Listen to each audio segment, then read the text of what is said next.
Hey guys, नमस्कार साथी। आप सभी का हमारे YouTube channel Nikhil Dikshit talk में स्वागत है। दोस्त, आज मैं आप सभी के लिए एक बेहतरीन सा वीडियो लेके आया हूँ। जिस बेहतरीन से वीडियो के माध्यम से आज मैं आप सभी को हिंदी का चैप्टर वाच्य पढ़ाने वाला हूँ। दोस्त, आज का जो हमारा टॉपिक है वो है वाच्य। ये वाच्य जो चैप्टर है दोस्त, ये सभी परीक्षाओं के लिए काफ़ी ज़्यादा इम्पोर्टेंट है। भारत में होने वाली सभी कम्पिटिटिव एग्ज़ाम्स, जिन भी कम्पिटिटिव एग्ज़ाम्स में हिंदी विषय पूछा जाता है, उन सभी परीक्षाओं के लिए बहुत ही ज़्यादा महत्वपूर्ण ये चैप्टर है दोस्त। तो आप वीडियो में अंत तक ज़रूर बने रहिएगा। तो आपका ज़्यादा समय ना लेते हुए वीडियो की शुरुआत करते हैं। शुरुआत करने से पहले अगर आप हमारे यूट्यूब चैनल पे पहली बार विजिट कर रहे हो तो चैनल को सब्सक्राइब ज़रूर करिएगा। बेल नोटिफिकेशन को भी प्रेस कर लीजिएगा ताकि आगे आने वाले सभी वीडियोस की नोटिफिकेशन सबसे पहले आपके पास पहुंच सके और हमारे द्वारा जो जानकारी दी जाती है वो सबसे पहले आपको मिल सके। तो चलिए, आज का जो हमारा चैप्टर है दोस्त, ये चैप्टर है हमारा वाच्य। ये चैप्टर है हमारा वाच्य। ये हिंदी दोस्तों, हिंदी ग्रामर का चैप्टर है, हिंदी व्याकरण का चैप्टर है वाच्य। इसके बारे में आज मैं आप सभी को 0 लेवल से एडवांस लेवल तक की हर एक जानकारी इस वीडियो के माध्यम से साझा करूँगा। आज मैं आप सभी को बताऊँगा कि वाच्य क्या होता है और इसके क्या मतलब कितने भेद होते हैं और ये कहाँ पे यूज किया जाता है, इसका क्या प्रयोग है, ये सभी चीज़ें आपको मैं इस वीडियो के माध्यम से बताने वाला हूँ। तो वीडियो में अंत तक जरूर बने रहिएगा।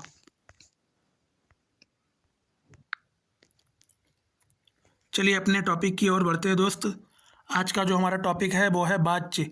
आज मैं आप सभी को बताने वाला हूँ कि वाच्य क्या होता है और वाच्य के कितने भेद होते हैं, और इसके उदाहरण के माध्यम से आज मैं आप सभी को बहुत ही बेहतरीन ढंग से समझाने वाला हूँ। तो आप वीडियो में अंत तक जरूर बने रहिएगा। तो बढ़ते हैं। सबसे पहले ये जानते हैं कि वाच्य का अर्थ क्या होता है दोस्त। तो वाच्य का अर्थ होता है दोस्त बोलने का तरीका। जो भी बात को हम बोलते हैं दोस्त, किसी भी चीज़ को हम जब बोलते हैं तो वो बोलने का जो तरीका होता है उसी को हम बोलते हैं वाच्य। क्या बोलते हैं? वाच्य बोलते हैं।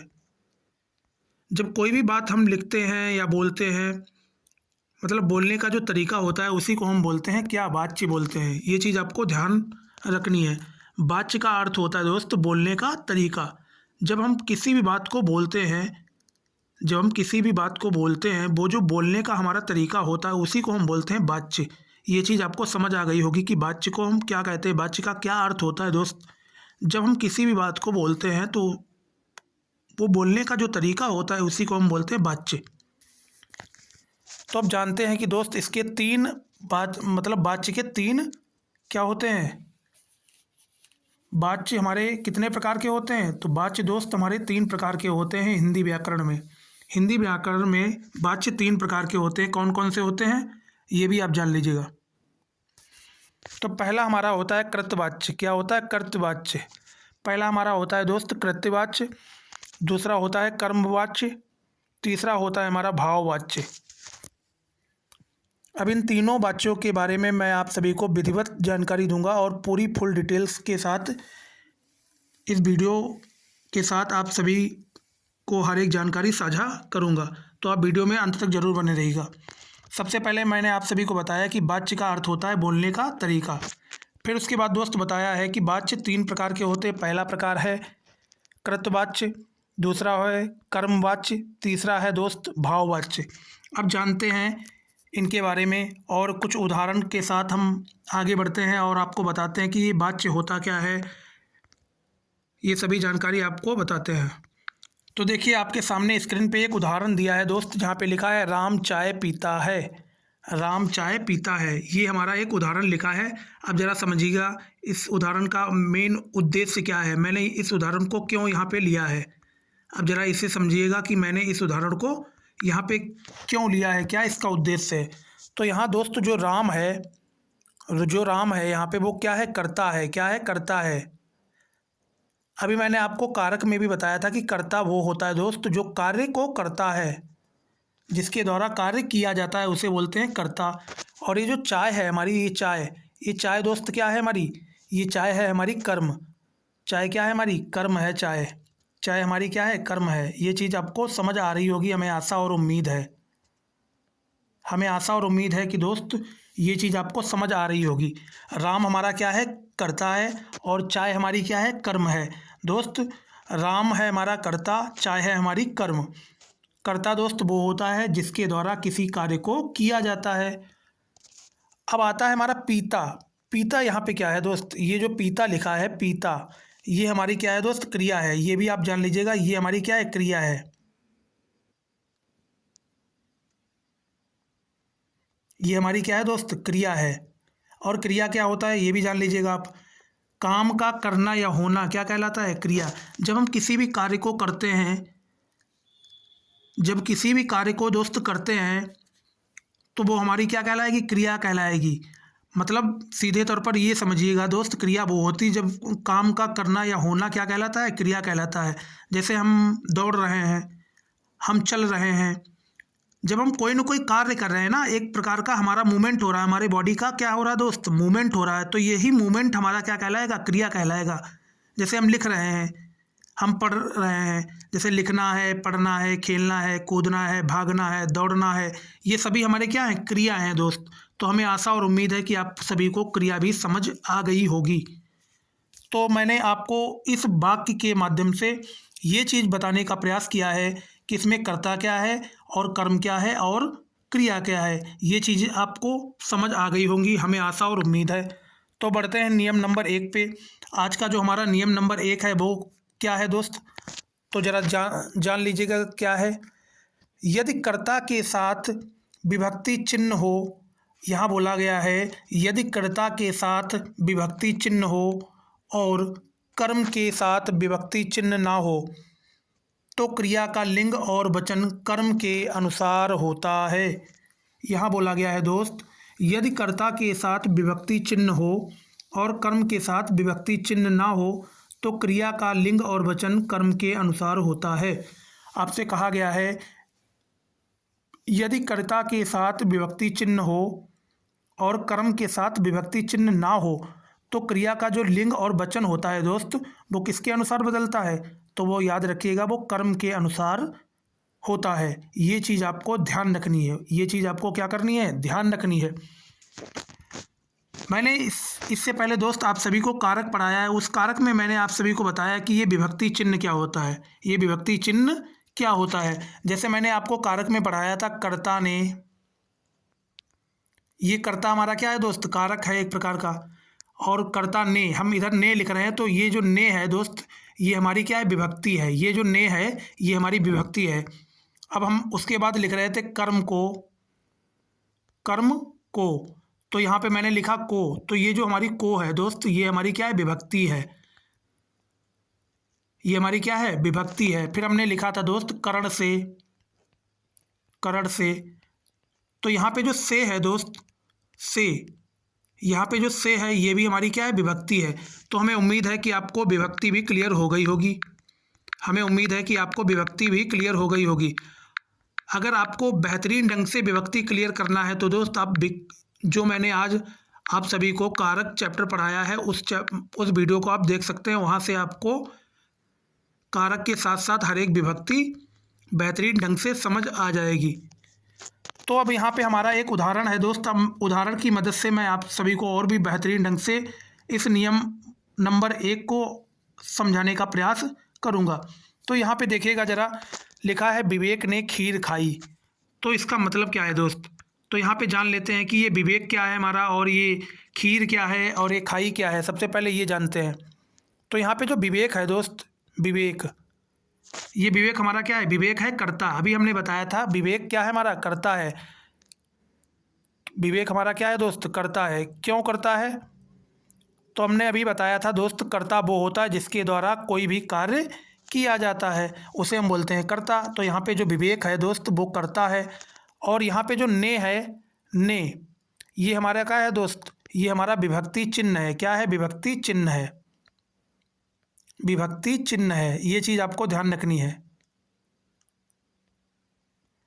ये हमारा क्या है दोस्त, विभक्ति चिन्ह है।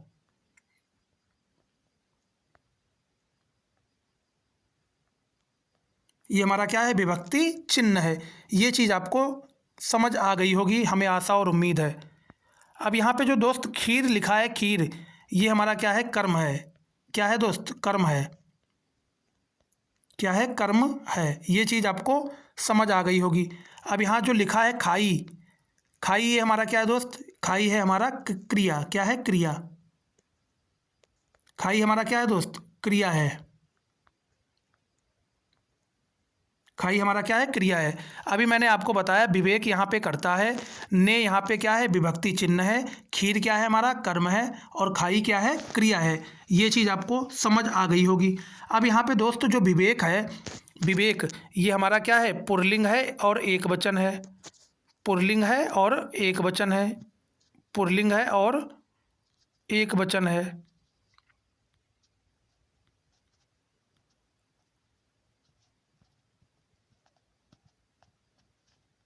पुल्लिंग है और एक वचन है। यहाँ पे दोस्त जो विवेक है वो हमारा पुल्लिंग है और एक वचन है। इतनी चीज़ आपको समझ आ गई होगी। और जो यहाँ पे खीर है दोस्त, ये क्या है हमारा, ये खीर जो है हमारे वो स्त्रीलिंग और एक वचन है। स्त्रीलिंग और एक वचन। स्त्रीलिंग एक वचन। स्त्रीलिंग और एक वचन यहाँ पे खीर है। और यहाँ पे जो खाई है दोस्त, खाई क्या है हमारा, खाई भी हमारा सेम क्या है, बताइएगा आप लोग। खाई भी हमारा स्त्रीलिंग क्या है दोस्त, स्त्रीलिंग एक वचन है। खाई जो हमारा वो भी स्त्रीलिंग और एक वचन है। यहाँ दोस्त जो लिखा है खाई, ये खाई भी हमारा क्या है दोस्त, ये खाई जो है हमारा, खाई, खाई भी हमारा स्त्रीलिंग एक वचन है। तो यहाँ से एक बात हमें क्लियर हो गई है। मैंने अभी आपको नियम नंबर 1 में बताया है, यदि कर्ता के साथ विभक्ति चिन्ह हो। अब देखिए यहाँ पे जो कर्ता है वो विवेक है। विवेक के साथ दोस्त विभक्ति चिन्ह है कि नहीं है। यहाँ पे देखिए विवेक के साथ ये वाला विभक्ति चिन्ह लगा है, ये वाला देखिए विभक्ति चिन्ह लगा है विवेक के साथ। विवेक के साथ यहाँ पे विभक्ति चिन्ह लगा है। विवेक के साथ यहाँ पे दोस्त विभक्ति चिन्ह लगा है। अभी बताते हैं कहाँ पे लगा है। ये देखिए विवेक हमारा क्या है, करता है। ये देखिए विवेक हमारा क्या है, करता है। और विवेक के साथ ये वाला ने विभक्ति लगा है। लगा कि नहीं लगा, विवेक के साथ ने विभक्ति लगा है। तो आप नियम नंबर 1 पे जाइए। यहाँ लिखा है यदि कर्ता के साथ विभक्ति चिन्ह हो। तो यहाँ पे भैया कर्ता के साथ तो विभक्ति चिन्ह है और कर्म के साथ विभक्ति चिन्ह ना हो। यहाँ पे हमारा जो खीर है ये हमारा कर्म है। खीर क्या है हमारा, खीर है हमारा कर्म। और दोस्त जरा देखिएगा खीर के साथ कोई विभक्ति चिन्ह है, यहाँ पे जरा देखिएगा विभक्ति चिन्ह कोई नहीं है खीर के साथ। खीर के साथ हमारा कोई विभक्ति चिन्ह नहीं है। और खीर हमारा दोस्त है कर्म। तो कर्म के साथ कोई विभक्ति चिन्ह ना हो तो क्रिया का जो लिंग और वचन होता है वो कर्म के अनुसार बदलता है। अब जरा देखिएगा कर्म हमारा क्या है, कर्म हमारा दोस्त, कर्म हमारा क्या है, कर्म हमारा है स्त्रीलिंग और एक वचन। कर्म हमारा क्या है, स्त्रीलिंग और एक वचन है हमारा। कर्म क्या है, कर्म है हमारा स्त्रीलिंग और एक वचन। और यहाँ पे खाई जो है हमारा दोस्त, खाई जो क्रिया है हमारा, क्रिया, खाई हमारी क्या है, क्रिया है। खाई हमारी क्या है, क्रिया है दोस्त। तो जो खाई हमारी जो क्रिया है ये भी हमारी क्या है, एक वचन स्त्रीलिंग है। एक वचन स्त्रीलिंग है। तो इस नियम को जरा पढ़िएगा। यहाँ लिखा है यदि कर्ता के साथ विभक्ति चिन्ह हो। तो यहाँ पे इस वाक्य में हमने देखा, इस उदाहरण में देखा कि कर्ता के साथ विभक्ति चिन्ह भी है और कर्म के साथ विभक्ति चिन्ह नहीं है। कर्म यहाँ पे खीर है, इसके साथ भैया कोई विभक्ति चिन्ह नहीं है।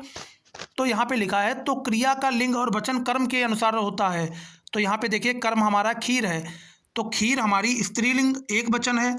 तो जब खीर हमारी स्त्रीलिंग एक वचन है तो दोस्त इसके साथ ही क्रिया का जो लिंग और वचन है वो कर्म के अनुसार बदलेगा। तो जो यहाँ पे हमारी क्रिया है, क्रिया का जो लिंग और वचन है वो कर्म के अनुसार ही बदलेगा। अगर हमारा कर्म स्त्रीलिंग एक वचन है तो हमारी क्रिया का भी लिंग एक वचन और स्त्रीलिंग ही होगा। ये चीज़ आपको, हमें आशा और उम्मीद है कि समझ आ गई होगी। हमें आशा और उम्मीद है कि दोस्त ये चीज़ समझ आ गई होगी। अब नियम नंबर 2 पे आते हैं। लिखा है यदि कर्ता विभक्ति सहित हो। विभक्ति सहित का मतलब है कि कर्ता के साथ विभक्ति हो। विभक्ति सहित का मतलब होता है दोस्त कि कर्ता के साथ विभक्ति हो और कर्म भी विभक्ति सहित हो। सहित का मतलब होता है कि कर्म के साथ भी विभक्ति हो। तो क्रिया का लिंग और वचन ना तो कर्ता के अनुसार होगा और ना ही कर्म के अनुसार होगा। दोस्त यहाँ कहा गया है यदि कर्ता के साथ विभक्ति चिन्ह हो और कर्म के साथ भी विभक्ति चिन्ह हो तो क्रिया का जो लिंग और वचन होता है वो ना ही कर्ता के अनुसार बदलेगा और ना ही कर्म के अनुसार बदलेगा। तो दोस्त ये बदलेगा किसके साथ? अब जरा देखिएगा, तब यह क्रिया सदैव एक वचन और पुल्लिंग होती है। ये पॉइंट यहाँ पे आपको ध्यान रखना है, हमेशा याद रखिएगा। नियम नंबर 2 में ये बोला जाता है दोस्त, जब कर्ता के साथ विभक्ति चिन्ह हो और कर्म के साथ भी विभक्ति चिन्ह हो तो दोस्त जो क्रिया का लिंग और वचन है, क्रिया का जो लिंग और वचन है वो ना ही कर्ता के अनुसार बदलेगा और ना ही कर्म के अनुसार बदलेगा। तो बदलेगा किसके साथ? तो याद रखिएगा, यह बदलेगा दोस्त, क्रिया सदैव एक वचन रहेगी, क्रिया सदैव एक वचन रहेगी और पुल्लिंग रहेगी। ये चीज़ आपको ध्यान रखना है। अब मैं आपको इस नियम नंबर 2 को उदाहरण के साथ और भी बेहतरीन ढंग से समझाने का प्रयास करता हूँ ताकि आपको बेहतरीन ढंग से ये चीज़ समझ आ जाए। अब जरा देखिएगा, यहाँ पे राम क्या है दोस्त? यहाँ पे राम क्या है? अब जरा देखिएगा दोस्त, नियम नंबर 2 को समझने के लिए मैं आप सभी लोगों के लिए एक बेहतरीन सा उदाहरण लेके आया हूँ। जरा इस उदाहरण के माध्यम से आपको नियम नंबर 2 बहुत ही अच्छे ढंग से समझ आ जाएगा। अब यहाँ पे देखिएगा जरा दोस्त कि जो राम है हमारा, ये क्या है हमारा? ये जो राम है, यहाँ पे राम हमारा क्या है? राम है हमारा दोस्त कर्ता है। यहाँ पे क्या है? कर्ता।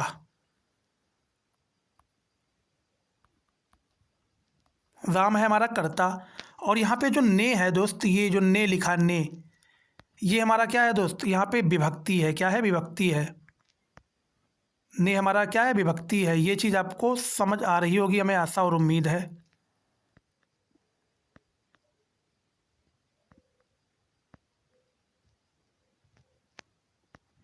ये जो ने हमारा है दोस्त वो क्या है? विभक्ति है। ये चीज़ आपको समझ आ रही होगी। यहाँ पे जो रावण है, ये रावण दोस्त, ये रावण हमारा क्या है? यहाँ पे ये रावण हमारा है कर्म। क्या है? कर्म। क्या है हमारा? कर्म है। और यहाँ पे जो को है, को, ये भी हमारा विभक्ति है। क्या है? विभक्ति है। विभक्ति है।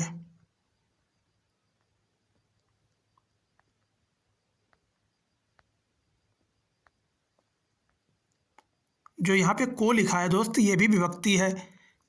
यहाँ पे जो मारा लिखा है, मारा, ये हमारा क्या है? ये हमारा क्रिया है। क्या है? क्रिया है। क्रिया है दोस्त। क्या है? क्रिया है। ये चीज़ आपको समझ आ रही होगी, हमें आशा और उम्मीद है। अब जरा समझिए नियम नंबर 2 को। सबसे पहले मैंने आप सभी के सामने एक उदाहरण पेश किया है। उदाहरण क्या है? राम ने रावण को मारा। तो यहाँ पे जो राम है दोस्त वो क्या है? वो कर्ता है। राम क्या है? यहाँ पे राम है हमारा कर्ता। राम है हमारा कर्ता। और यहाँ पे जो ने है, ने, वो हमारा विभक्ति है। ने क्या है? हमारा विभक्ति है। और यहाँ पे रावण जो है वो हमारा कर्म है। रावण क्या है? कर्म है। और यहाँ पे को क्या है? को भी हमारी विभक्ति है। और यहाँ पे मारा क्या है दोस्त? मारा, मारा हमारा क्रिया है। तो नियम नंबर 2 क्या कहता है? जरा दोबारा से नियम नंबर 2 पे चलते हैं। नियम नंबर 2 हमारा कहता है, यदि कर्ता विभक्ति सहित हो और कर्म भी विभक्ति सहित हो तो क्रिया का लिंग और वचन ना तो कर्ता के अनुसार होगा और ना ही कर्म के अनुसार होगा। अब जरा यहाँ पे देखिए गौर करके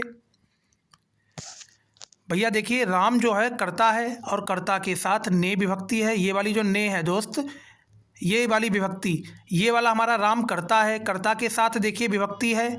और यहाँ पे जो रावण है ये हमारा कर्म है और कर्म के साथ भी विभक्ति है। ये देखिए कर्म के साथ ये वाली विभक्ति है और कर्ता के साथ ये वाली विभक्ति है। अब जरा यहाँ पे देखिए, कर्ता के साथ भी विभक्ति है और कर्म के साथ भी विभक्ति है। तो यहाँ पे नियम नंबर 2 में क्या बोला गया है? यदि कर्ता के साथ विभक्ति हो और कर्म के साथ भी विभक्ति हो तो जो क्रिया का लिंग और वचन होता है वो ना ही कर्ता के अनुसार बदलेगा और ना ही कर्म के अनुसार बदलेगा। ना ही कर्ता के अनुसार बदलेगा और ना ही कर्म के अनुसार बदलेगा। अब जरा यहाँ पे हम एक चीज़ और लिख लेते हैं। ये जो राम है दोस्त वो पुल्लिंग है और एक वचन है। पुल्लिंग है और एक वचन है। पुल्लिंग है और एकवचन है। अब यहाँ पे जो रावण है दोस्त, रावण, ये भी हमारा पुल्लिंग है और एकवचन है, पुल्लिंग है एकवचन है, पुल्लिंग है और एकवचन है। ये चीज़ आपको समझ आ रही होगी दोस्त, ये चीज़ आपको समझ आ रही होगी। अब नियम नंबर 2 पे दोबारा चलते हैं, नियम नंबर 2 पे दोबारा चलते हैं। यहाँ कहा गया है यदि कर्ता के साथ विभक्ति चिन्ह हो और कर्म के साथ भी विभक्ति चिन्ह हो तो जो क्रिया का लिंग और वचन है वो ना ही कर्ता के अनुसार बदलेगा और ना ही कर्म के अनुसार बदलेगा। और बदलेगा दोस्त किसके साथ? तो बदलेगा यह किसके अनुसार? तब यह क्रिया सदैव एक वचन और पुल्लिंग होती है, तब यह क्रिया सदैव एक वचन और पुल्लिंग होती है। यहाँ पे कहा गया है दोस्त कि कर्ता के साथ अगर विभक्ति चिन्ह हो, कर्ता के साथ अगर विभक्ति चिन्ह हो, अब यहाँ देखिए कर्ता के साथ तो विभक्ति चिन्ह है, कर्म के साथ भी विभक्ति चिन्ह है, और नियम 2 में कहा गया है कि कर्ता के साथ भी विभक्ति चिन्ह हो और कर्म के साथ भी विभक्ति चिन्ह हो तो क्रिया का जो लिंग और वचन है, ये वाली जो क्रिया है इसका लिंग और वचन है जो, वो ना ही कर्ता के अनुसार बदलेगा और ना ही कर्म के अनुसार बदलेगा। तो ये बदलेगा किस में दोस्त? तो ये बदलेगा किस में? फिर से चलते हैं नियम नंबर 2 पे। तो तब यह क्रिया सदैव एक वचन और पुल्लिंग होती है, तब यह वाली जो क्रिया है दोस्त सदैव एक वचन और पुल्लिंग होगी, सदैव एक वचन। ये जो क्रिया है दोस्त सदैव एक वचन और सदैव एक वचन, सदैव एक वचन और पुल्लिंग होगी, सदैव एक वचन और पुल्लिंग होगी। हमें आशा और उम्मीद है कि दोस्त नियम नंबर 2 भी आपको बेहतरीन ढंग से समझ आ गया होगा। तो यहाँ लिखा है दोस्त तब यह क्रिया सदैव एक वचन और पुल्लिंग होती है।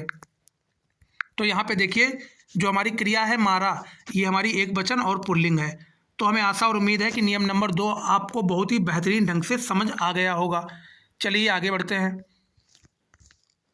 आगे चलते हैं नियम नंबर 3 पे। अब जरा नियम नंबर 3 को जानते हैं। यदि कर्ता विभक्ति रहित हो, रहित का मतलब होता है दोस्त ना ही कर्ता के साथ विभक्ति हो, तो क्रिया सदैव कर्ता के अनुसार होगी। यदि कर्ता विभक्ति रहित हो तो क्रिया सदैव कर्ता के अनुसार होगी। यहाँ ये बोला जा रहा है दोस्त यदि कर्ता विभक्ति रहित हो, विभक्ति रहित, रहित का मतलब होता है कर्ता विभक्ति के बिना हो, रहित का मतलब होता है कर्ता विभक्ति के बिना हो। यदि कर्ता विभक्ति के बिना हो तो क्रिया सदैव कर्ता के अनुसार होगी। अब जरा देखिएगा कैसे। यहाँ पे जो राम है दोस्त, ये राम हमारा क्या है दोस्त? ये यहाँ पे कर्ता है, ये हमारा क्या है? कर्ता है। और क्या है? एक वचन, एक वचन है, और क्या है? पुल्लिंग है, एक वचन पुल्लिंग, एक वचन पुल्लिंग। अब यहाँ पे जो चलता है, चलता, यहाँ पे जो चलता, ये हमारा क्या है दोस्त? यहाँ पे जो चलता है ये क्रिया है हमारा, ये हमारा क्रिया है। क्या है? हमारा क्रिया है दोस्त। और ये क्रिया कैसी है? अब जरा नियम नंबर 3 पे दोबारा से पढ़ते हैं। यदि कर्ता विभक्ति रहित हो तो क्रिया सदैव कर्ता के अनुसार होगी। यहाँ पे कहा जा रहा है यदि कर्ता विभक्ति के बिना हो। अब देखिए जरा भैया, राम जो है हमारा, वो इसके साथ कोई विभक्ति लगी है? राम के साथ भैया कोई विभक्ति नहीं है। जब राम के साथ कोई विभक्ति नहीं है तो नियम नंबर 3 में यही बोला गया है कि कर्ता के साथ अगर कोई भी विभक्ति नहीं है तो क्रिया सदैव कर्ता के अनुसार होगी। तो जो कर्ता होगा दोस्त वही क्रिया होगा। मतलब ये है कि अगर राम पुल्लिंग एक वचन पुल्लिंग है तो क्रिया भी हमारी एक वचन पुल्लिंग ही होगी, क्योंकि नियम नंबर 3 में साफ तौर पर यह लिखा है कि अगर कर्ता के साथ विभक्ति चिन्ह ना हो तो जो क्रिया का लिंग और वचन है वो कर्ता के अनुसार ही बदलेगा। तो कर्ता अगर पुल्लिंग एक वचन है तो हमारा भैया क्रिया भी पुल्लिंग एक वचन ही होगी। हमें आशा और उम्मीद है कि आप सभी को ये चीज़ बेहतरीन ढंग से समझ आ गई होगी, ये चीज़ आपको बेहतरीन ढंग से समझ आ गई होगी। तो ये थी दोस्त हमारे 3 नियम जो मैंने अभी आप सभी को समझाए हैं। ये जो थे हमारे 3 नियम जो मैंने आप सभी लोगों को अभी समझाए हैं। अब चलते हैं दोस्त, आज का हमारा पहला है कृतवाच्य। दोस्त वाच्य का पहला भेद है हमारा कृतवाच्य। अब हम जानते हैं कि कृतवाच्य क्या होता है, ज़रा इसको भी हम पढ़ लेते हैं कि आखिर कृतवाच्य होता क्या है। दोस्त अगर हमारे द्वारा जो जानकारी दी गई है अगर आपको अच्छी लगी हो तो ईमानदारी से लाइक करना, शेयर करना अथवा कमेंट करना बिल्कुल भी ना भूलें। अब जानते हैं कि कृतवाच्य होता क्या है। सुनिए जरा क्या होता है दोस्त। यदि वाक्य में प्रयुक्त क्रिया का लिंग और वचन बोला गया है, यदि वाक्य में प्रयुक्त क्रिया का लिंग और वचन कर्ता के अनुसार बदले। यहाँ कहा जा रहा है दोस्त, यदि वाक्य में प्रयुक्त क्रिया का जो लिंग है और वचन है वो कर्ता के अनुसार बदले तो कृतवाच्य होता है दोस्त। अब दूसरा नंबर सुनिए। कृतवाच्य में क्रिया अकर्मक होती है और सकर्मक दोनों हो सकती हैं। दोस्त कृतवाच्य में क्रिया अकर्मक भी हो सकती है और सकर्मक भी होती है, हो सकती है। क्रिया अकर्मक भी हो सकती है और सकर्मक भी हो सकती है। किसमें? कृतवाच्य में। अब जरा ये भी जान लीजिएगा कि ये सकर्मक और अकर्मक क्या होती है दोस्त। अब जरा सुनिएगा कि अकर्मक क्या होती हैं। अकर्मक क्रिया वो होती हैं जो कर्ता के अनुसार बदलें। अकर्मक क्रिया दोस्त वो होती है जो कर्ता के अनुसार बदलें, जो कर्ता पे निर्भर हों, वो होती है हमारी अकर्मक क्रिया। और सकर्मक क्रिया वो होती है जो कर्ता पे ना निर्भर हों, जो कर्ता के अनुसार ना बदले। जब कर्ता के अनुसार नहीं बदलेगा तो कर्म के अनुसार बदलेगा दोस्त, नहीं कर्म के अनुसार बदलेगा तो किसी और के अनुसार बदलेगा। यही हमारी होती है सकर्मक और अकर्मक। तो यहाँ पे जरा सुनिएगा कृतवाच्य क्या होता है। यदि वाक्य में प्रयुक्त क्रिया का लिंग और वचन कर्ता के अनुसार बदले तो हमारा वो क्या होगा? कृतवाच्य होगा। और यहाँ पे ये भी बताया गया कि कृतवाच्य में क्रिया अकर्मक भी हो सकती है और सकर्मक भी हो सकती है, ये दोनों क्रियाएं हो सकती हैं। अब मैं आप सभी को उदाहरण के माध्यम से इसे और भी ज़्यादा बेहतरीन ढंग से कंटेस्ट करने का प्रयास करता हूँ। अब यहाँ पे देखिए उदाहरण है राम चाय पीता है। दूसरा उदाहरण है राम दूध पीता है।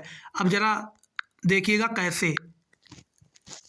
अब यहाँ पे देखिए दोस्त, एक चीज़ आपको क्लियर हो चुकी है कि यहाँ पे राम क्या है हमारा? राम। तो राम हमारा दोस्त है पुल्लिंग। क्या है? पुल्लिंग है कि नहीं है भैया? राम पुल्लिंग है ना हमारा। तो राम यहाँ पे हमारा पुल्लिंग है। यहाँ पे दोस्त चाय क्या है हमारी? चाय है हमारी स्त्रीलिंग। चाय हमारी स्त्रीलिंग है।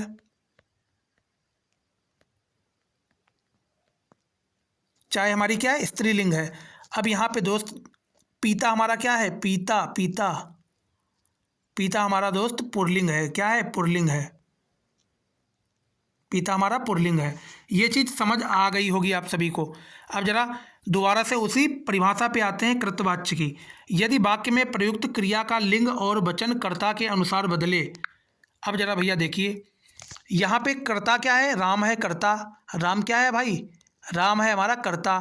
तो भैया राम कर्ता है तो राम का लिंग क्या है? राम का लिंग भैया पुल्लिंग है। तो यहाँ पे बोला गया है यदि वाक्य का यदि वाक्य में क्रिया का लिंग अथवा वचन कर्ता के अनुसार बदले तो उसे हम बोलते हैं कृतवाच्य। तो भैया देखिए यहाँ पे राम क्या है हमारा? राम है हमारा कर्ता। तो कर्ता भैया क्या है? पुल्लिंग है। राम हमारा पुल्लिंग है। तो भैया कर्ता के अनुसार यहाँ पे क्रिया बदल रही है। क्रिया भी हमारी देखिए पुल्लिंग है। क्रिया भी हमारी क्या है? पुल्लिंग है। तो इसी को हम बोलते हैं कृतवाच्य। आपको हमें आशा और उम्मीद है कि आप सभी को कृतवाच्य बेहतरीन ढंग से समझ आ गया होगा। कृतवाच्य की दोस्त परिभाषा ये है, यदि क्रिया का लिंग और वचन कर्ता के अनुसार बदले तो उसे हम कृतवाच्य कहते हैं। तो यहाँ पे देखिए हमारा जो कर्ता है वो राम है और राम हमारा भैया पुल्लिंग है। तो जब राम हमारा कर्ता पुल्लिंग है तो कर्ता के अनुसार जब क्रिया बदलती है तो इसका मतलब क्रिया भी हमारी पुल्लिंग ही होगी। क्रिया भी हमारी पुल्लिंग होगी तो क्रिया भी हमारी पुल्लिंग हो गई। तो ये चीज़ आपको बहुत बेहतरीन ढंग से समझ आ गई होगी। अब दूसरा उदाहरण ले लेते हैं। दूसरा उदाहरण है राम दूध पीता है। अब यहाँ पे दोस्त देखिएगा मेरे भाई, देखिएगा जरा, यहाँ पे राम हमारा क्या है? राम हमारा पुल्लिंग है। क्या है? पुल्लिंग है। राम हमारा क्या है? पुल्लिंग है। राम भैया हमारा पुल्लिंग है। अब यहाँ पे जरा देखिएगा दूध हमारा क्या है? दूध भी हमारा पुल्लिंग है। दूध भी हमारा क्या है? पुल्लिंग है दोस्त। दूध भी हमारा दोस्त पुल्लिंग है। और यहाँ पे पीता क्या है हमारा? पीता। पीता भी हमारा भाई पुल्लिंग ही है। क्या है? पुल्लिंग है। क्या है दोस्त? पुल्लिंग है। अब जरा देखिएगा भैया राम हमारा क्या है? कर्ता है। और कृतवाच्य की अभी हमने परिभाषा बताई है। कृतवाच्य की अभी हमने परिभाषा बताई है। क्या बताइए दोस्त? यदि क्रिया का लिंग और वचन कर्ता के अनुसार बदले तो दोस्त उसे बोलते हैं कृतवाच्य। तो यहाँ पे भैया राम कर्ता है और कर्ता भैया क्या है? कर्ता है हमारा पुल्लिंग। तो देखिए जरा, कर्ता के अनुसार यहाँ पे क्रिया बदल रही है ना। अरे भैया, कर्ता के अनुसार क्रिया बदल रही है तो भैया कर्ता अगर पुल्लिंग होगा तो क्रिया भी हमारी पुल्लिंग ही होनी चाहिए।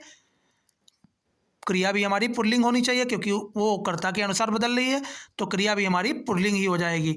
तो हमें आशा और उम्मीद है कि आपको बेहतरीन ढंग से कृतवाच्य समझ आ गए होंगे।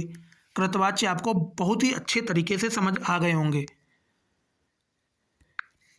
फिर अगला एग्जाम्पल दोस्त है हमारा, सीता दूध पीती है। अब यहाँ देखिए भैया, सीता हमारी क्या है? सीता है हमारी स्त्रीलिंग। सीता हमारी क्या है? स्त्रीलिंग है। सीता हमारी भैया स्त्रीलिंग है। अब यहाँ पे देखिएगा जरा, हमने अभी आपको परिभाषा बताई थी कि कृतवाच्य क्या होता है? यदि क्रिया का लिंग और वचन कर्ता के अनुसार बदले। भैया देखिए, यहाँ पे कर्ता है हमारा सीता। कर्ता क्या है? सीता है। तो सीता का भैया जब लिंग और वचन हमारा, जब हमारा यहाँ पे सीता का लिंग होगा दोस्त, स्त्रीलिंग होगा। जब यहाँ पे सीता का लिंग होगा दोस्त स्त्रीलिंग, तो भैया जब सीता हमारी स्त्रीलिंग है तो कर्ता के अनुसार यहाँ पे भैया क्रिया बदलती है। तो जब कर्ता हमारा स्त्रीलिंग है तो भैया क्रिया भी हमारी स्त्रीलिंग ही होनी चाहिए। तो यहाँ पे जो पीती है, पीती पीती, ये भी हमारी स्त्रीलिंग ही हो जाएगी। ये भी हमारी स्त्रीलिंग ही हो जाएगी। हमें आशा और उम्मीद है कि दोस्त आपको कृतवाच्य में तो कोई भी डाउट नहीं रहा होगा। कृतवाच्य में कोई डाउट नहीं रहा होगा। और यहाँ पे जरा जान लीजिएगा दोस्त, ये कृतवाच्य की क्या पहचान होती है ये भी जान लीजिएगा। कृतवाच्य की पहचान होता है दोस्त, इसमें ने विभक्ति आती है। कौन सी विभक्ति? ने विभक्ति आती है। ने विभक्ति कृतवाच्य की पहचान है। ये चीज़ आपको ध्यान रखनी है। ये ने जो विभक्ति होता है दोस्त, ने विभक्ति, ने विभक्ति जो होते हैं दोस्त, ये कृतवाच्य की पहचान है। चलिए आगे बढ़ते हैं। फिर आता है हमारा कर्मवाच्य। ये दोस्त दूसरा क्या है? दूसरा प्रकार है हमारा वाच्य का। वाच्य का दूसरा प्रकार है कर्मवाच्य। पहला था हमारा कृतवाच्य जो मैंने अभी आपको बताया है। दूसरा है हमारा कर्मवाच्य। अब जरा जान लीजिएगा कि कर्मवाच्य क्या होता है। मुख्य क्रिया सदैव सकर्मक होगी। मुख्य क्रिया जो होती है दोस्त, इसकी हमेशा सकर्मक होती है। अभी मैंने आप सभी को बताया था कि अकर्मक और सकर्मक क्या होती है। हमें आशा और उम्मीद है कि आप सभी को अकर्मक सकर्मक बहुत ही बेहतरीन ढंग से आता होगा। तो यहाँ की जो मुख्य क्रिया होती है दोस्त, वो हमेशा सकर्मक होगी। वो हमेशा सकर्मक होगी। सकर्मक का मतलब होता है, सकर्मक का मतलब होता है वो किस पे निर्भर होगी? कर्म पे निर्भर होगी। कर्म पे निर्भर होगी दोस्त। ये चीज़ हमें आशा और उम्मीद है कि आपको समझ आ गई होगी। यहाँ की जो मुख्य क्रिया होगी दोस्त, वो हमेशा सदैव सकर्मक होगी कर्मवाच्य के अंतर्गत अगर हम बात करेंगे तो। फिर ज़रा देखते हैं, क्रिया का लिंग और वचन कर्म के अनुसार होगा। भाई कर्तवाच्य में क्या हो रहा था? अभी हमने कर्तवाच्य में आप सभी दोस्तों को बताया है कि कृतवाच्य में क्या हो रहा था दोस्त, जो क्रिया का लिंग और वचन था वो कर्ता के अनुसार बदल रहा था। अब आए हैं हम कर्मवाच्य पे। तो कर्मवाच्य में दोस्त क्या होता है? कर्मवाच्य में होता है कि जो क्रिया का जो लिंग और वचन होता है वो कर्म के अनुसार बदलता है। किसके साथ, किसके अनुसार बदलता है?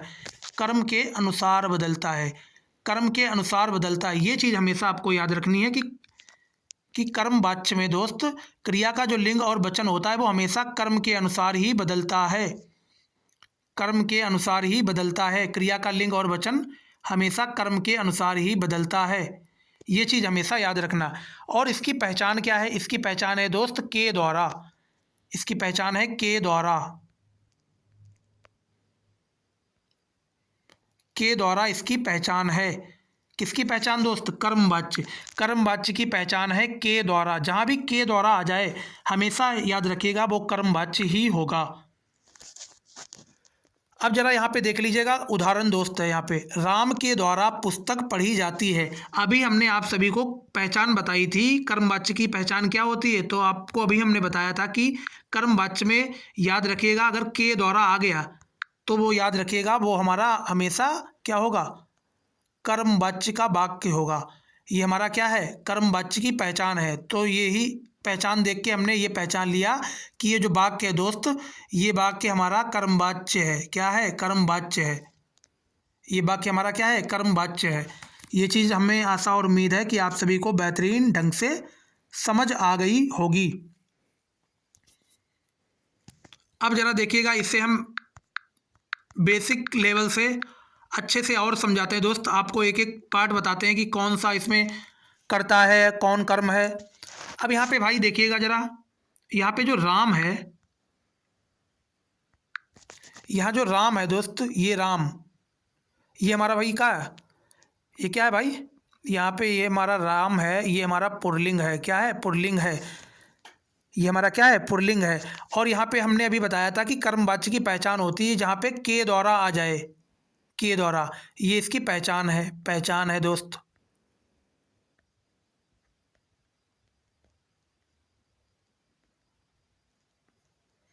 ये इसकी पहचान है, किसकी? कर्मवाच्य की पहचान है। फिर यहाँ पे दोस्त देखिएगा, पुस्तक हमारी क्या है? पुस्तक हमारी क्या है? पुस्तक है हमारी स्त्रीलिंग। क्या है? स्त्रीलिंग है हमारी पुस्तक। पुस्तक है हमारी स्त्रीलिंग, स्त्रीलिंग है हमारी पुस्तक। अब जरा देखिए, पढ़ी क्या है हमारा? पढ़ी, पढ़ी, पढ़ी, पढ़ी हमारी है क्रिया, पढ़ी हमारी क्रिया है। पर इसका लिंग क्या है दोस्त? अभी हमने आपको बताया है, अभी हमने आपको कर्मवाच्य में बताया है दोस्त। कर्मवाच्य में हमने अभी क्या बताया? अभी हमने पीछे ही बताया है कर्मवाच्य में क्रिया का जो लिंग और वचन है दोस्त, वो कर्म के अनुसार बदलेगा। तो यहाँ पे जरा देखिएगा, ये पुस्तक हमारी क्या है? पुस्तक हमारी क्या है? पुस्तक हमारा कर्म है, पुस्तक हमारा कर्म है, पुस्तक हमारा कर्म है दोस्त। पुस्तक हमारा क्या है? कर्म है। पुस्तक हमारा क्या है? कर्म है। तो जब पुस्तक हमारा कर्म है, तो पुस्तक जब स्त्रीलिंग होगी, तो भैया जब पुस्तक स्त्रीलिंग होगी, तो अभी हमने बताया कि कर्मवाच्य में क्या होता है? कर्मवाच्य में जो क्रिया होती है दोस्त, वो कर्म के अनुसार बदलती है। तो जब कर्म हमारा स्त्रीलिंग है, तो क्रिया भी हमारी स्त्रीलिंग होगी, क्रिया भी हमारी स्त्रीलिंग होगी, क्रिया भी हमारी स्त्रीलिंग होगी। तो हमें आशा और उम्मीद है कि आप सभी को ये चीज़ बेहतरीन ढंग से समझ आ गई होगी। अब आते हैं हम भाववाच्य पे। किस पे आते हैं? भाववाच्य पे आते हैं। अब जरा जानते हैं कि भाववाच्य क्या होता है दोस्त। यहाँ पे मुख्य क्रिया सदैव अकर्मक होगी, मुख्य क्रिया सदैव अकर्मक होगी। अकर्मक का मतलब वो कर्ता पे निर्भर होगी। किस पे? कर्ता के अनुसार बदलेगी और कर्ता पे निर्भर होगी। मुख्य क्रिया सदैव अकर्मक होगी। क्रिया सदैव एक वचन अन्य पुरुष पुल्लिंग होती है। इसमें दोस्त क्रिया जो होती है वो सदैव एक वचन होती है। क्रिया क्या होती है? सदैव एक वचन होती है और अन्य पुरुष पुल्लिंग होती है, अन्य पुरुष पुल्लिंग होती है। इसकी पहचान दोस्त क्या है? इसकी पहचान है दोस्त असमर्थता, असमर्थता, असमर्थता इसकी पहचान है। असमर्थता और भाव का बोध होना, भाव का बोध होना और असमर्थता इसकी पहचान है। भाववाच्य की दोस्त पहचान है, इसमें असमर्थता व्यक्त की जाएगी। असमर्थता का मतलब होता है कि हमारा मन नहीं लग रहा उस कार्य में, हम असमर्थ हैं उस कार्य को करने के लिए, हम वहाँ जाने के लिए असमर्थ हैं, असमर्थ।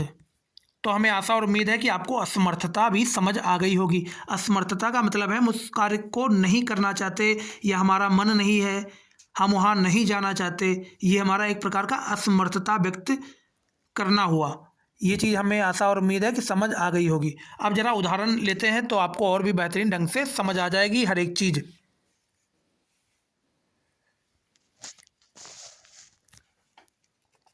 अब ज़रा देखिएगा दोस्त, उदाहरण क्या है हमारा? उदाहरण क्या है दोस्त? देखिएगा, उदाहरण है बिमला से खेला नहीं जाता। हमने अभी बताया था कि असमर्थता का मतलब है कि वो हम कार्य नहीं करना चाहते, वो कार्य हम नहीं करना चाहते, उस कार्य को करने में हमारा मन नहीं लग रहा है, या हम वहाँ नहीं जा सकते, या हम वो कार्य नहीं कर सकते, या हम इसे नहीं उठा सकते, या हम बोल नहीं सकते। एक प्रकार की असमर्थता है कि हम उस कार्य को नहीं कर सकते। तो देखिएगा ज़रा, यहाँ पे बिमला से खेला नहीं जाता, तो यहाँ पे देखिए नहीं आ गया ना, इसका मतलब है कि बिमला यहाँ पे असमर्थता व्यक्त कर रही है कि बिमला से खेला नहीं जा रहा है।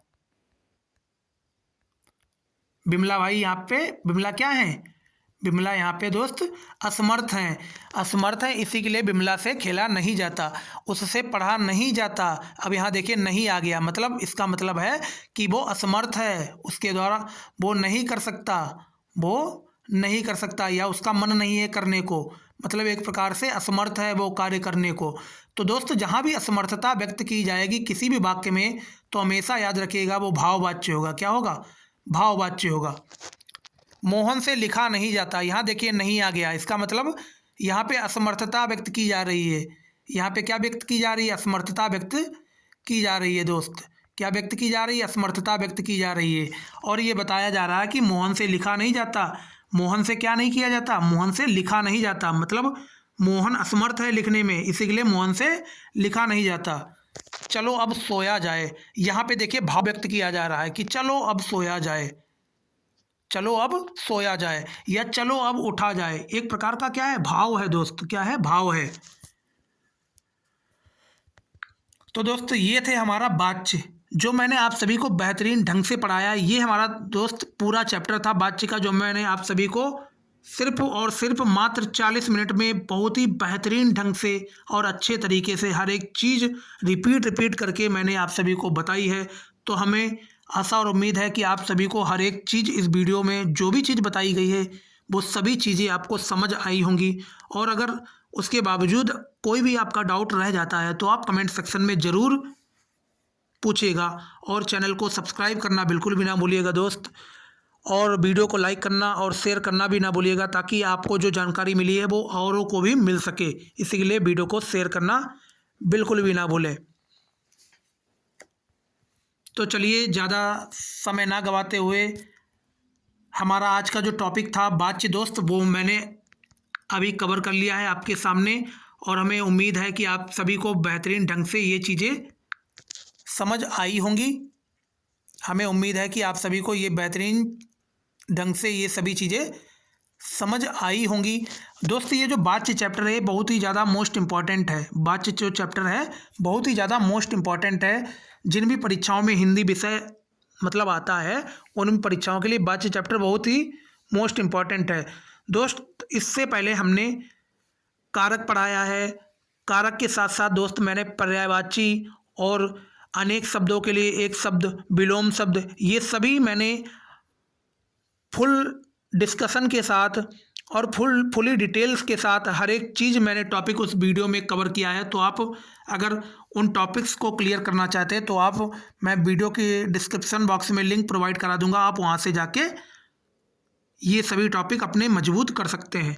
तो चलिए इसी के साथ हम देते हैं अपनी बारी को विराम। जय हिंद, जय Bharat, take care, good night each and everyone, love you all, bye.